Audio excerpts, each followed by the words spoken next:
दोस्तों, सबसे पहले सब्सक्राइब करें, नोटिफिकेशन बेल दबाएं और सबसे पहले वाली ऑप्शन ऑल करें, जिससे हमारी आने वाली नई वीडियो की नोटिफिकेशन आपको फ़ौरन मिल जाए। जय श्री राम भक्तों। दोस्तों, कथा को गौर से सुनिएगा और लाइक जरूर कीजिएगा।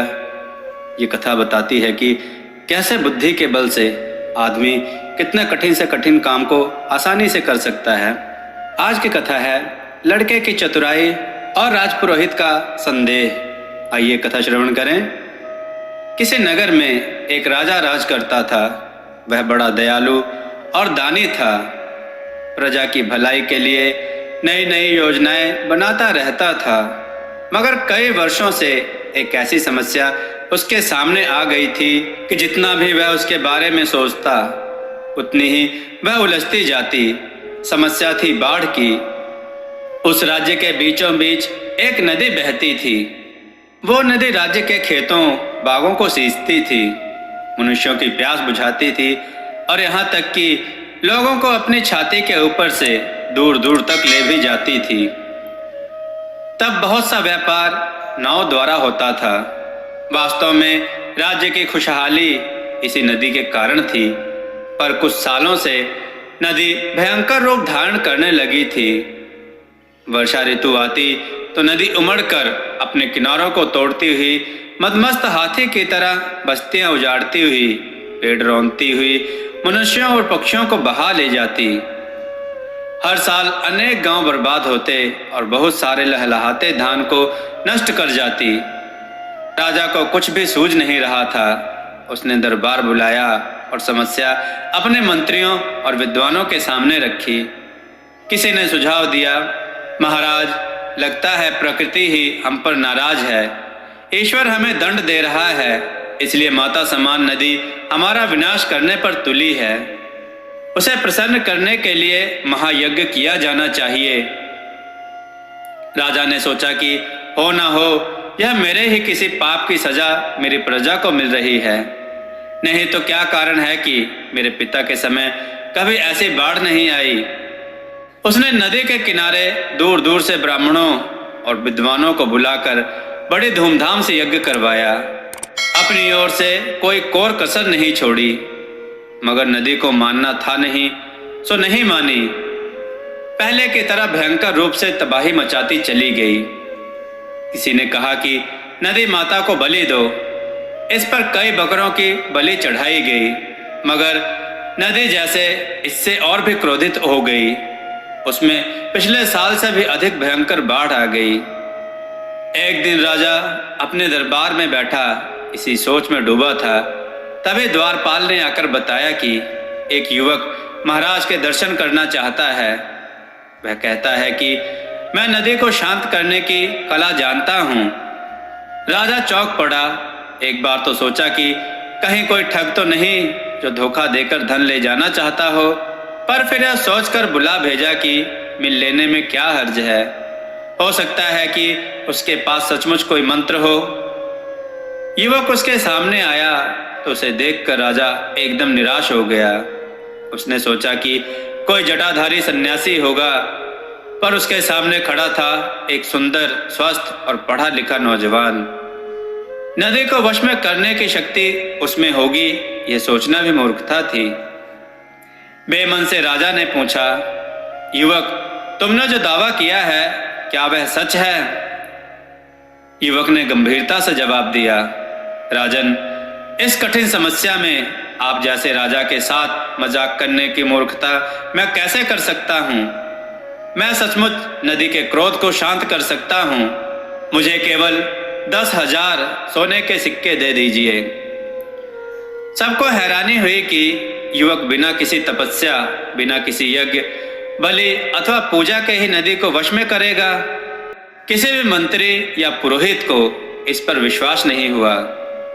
मंत्री ने कहा, महाराज, इस धोखेबाज की बातों में ना आए। लगता है कि धन लेकर यह देश से बाहर चला जाएगा। राजपुरोहित ने भी कहा, राजन, मेरे विचार से इस युवक का दिमाग खराब है। नहीं तो जहां बड़े बड़े पंडित कुछ ना कर सके, वहां यह पागल क्या कर सकेगा। इस पर युवक बोला, महाराज, आप पहले तो अपने राजवैद्य से मेरी जांच करा लें कि मैं पागल हूं या नहीं, फिर मेरे साथ अपने किसी कर्मचारी को लगा दें ताकि मैं देश छोड़कर ना जा सकूं। 1 सप्ताह के भीतर यदि नदी अपनी सीमाओं में ना बहने लगे तो जो आपके मन में आए वह दंड में भोगने को तैयार हूं। अगले दिन राज्य की राजधानी में यह समाचार आग की तरह फैल गया कि एक पागल नदी को वश में करने वाला है। सुबह से ही बहुत से लोग नदी के किनारों पर तमाशा देखने आ गए, क्योंकि वह युवक नाव में बैठकर नगर के एक छोर से दूसरे छोर तक जाने वाला था। नदी जहां नगर में प्रवेश करती है वहां से युवक की नाव चल पड़ी। उसके साथ कई मटके थे। नाव कुछ ही आगे बढ़ी होगी कि युवक ने एक मटके में हाथ डाला और मुट्ठी भर सिक्के निकाले। यह देखकर सबको अचंभा हुआ कि इस पागल युवक ने सिक्के नदी में फेंक दिए। युवक ने फिर कुछ सिक्के निकाले और लोगों को दिखाते हुए फिर पानी में इस तरह फेंके जैसे खेत में बीज बो रहा हो। पहले तो लोगों ने सोचा कि शायद यह कोई पूजा हो, मगर जल्दी ही वे समझ गए कि युवक बेमतलब पैसे फेंक रहा है, जैसे पैसे ना हो कंकड़ हों। अचानक दूसरे किनारे पर बहुत शोर सा हुआ। कुछ मनचले लड़के पानी में कूद पड़े और गोता लगाकर पैसे निकालने की कोशिश करने लगे। पहले तो लोग उन पर हंसे, मगर जब कई लड़कों को नदी तल से सचमुच सिक्के मिल गए तो हंसी बंद हो गई लोगों की। लोगों में नदी तल से पैसे निकालने का जोश सा उमड़ पड़ा। दोनों किनारों पर जबरदस्त भीड़ मच गई। लोग नदी में कूद रहे थे। कोई दोनों हथेलियों में नीचे से कीचड़ निकाल रहा था, तो किसी ने छोटी सी टोकरी साथ ले रखी थी जिसमें कीचड़ भरकर वह किनारे पर लाकर उसमें से सिक्के खोजता। कुछ लोगों को इससे भी अच्छी तरकीब सूझी। वे दल बनाकर नदी तल से कीचड़ निकालकर नाव में भरने लगे। एक दल किनारे पर कीचड़ डाल आता तो दूसरा उसमें से सिक्के निकालता, और वह युवक लगातार मटकों में से पैसे निकालकर लोगों को दिखा दिखाकर नदी में फेंकता रहा, जैसे कह रहा हो, और गहराई में जाओ और जितने सिक्के बटोर सको बटोरो। नदी के बीच में पहुंचकर तो उसने सिक्कों से भरा हुआ मटका ही पानी में उल्टा दिया। ज्यों-ज्यों उसकी नाव आगे चलती त्यों-त्यों सिक्के खोजने वालों की संख्या भी बढ़ती जाती। राजा के कर्मचारी इस युवक की हरकतों से बड़े परेशान हो रहे थे। इस पगले ने तो सारे शहर को ही पागल बना दिया।